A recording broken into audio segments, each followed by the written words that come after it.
بسم الله الرحمن الرحیم. دوستان عزیز، السلام علیکم و رحمت الله و برکاته. به سلسله دروس قاعده نورانی درس 13 هم تمام شد که تمرین تشدید بود. درس 14 آغاز می شود و در درس 14 تمرین تشدید همراه سکون می باشه. تمرین تشدید همراه سکون. بسم الله الرحمن الرحیم.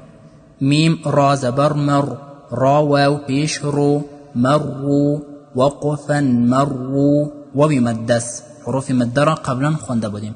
مرو لبها را کاملا گول میکنین. مرو نشود. مرو. را با زبر رب، با یازیر بی، ربی وقفا ربی. را مفخم و یای مده، ربی اشتباه، ربی.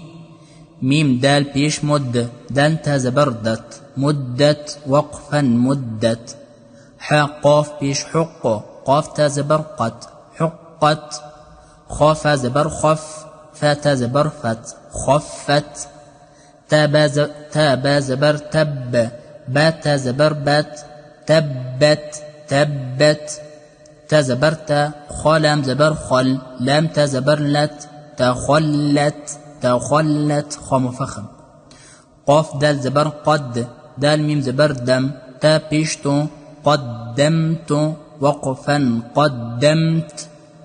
واو صاد زبر وص، صاد با پیش صبح زیر حي، والصبح وقفا والصبح. صاد مفخم بقلقلة، والصبح.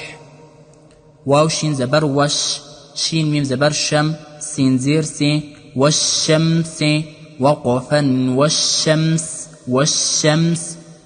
واو شين زبر وش، شين فا زبر شف، عين زير عي، والشفع وقفا والشفع والشفع.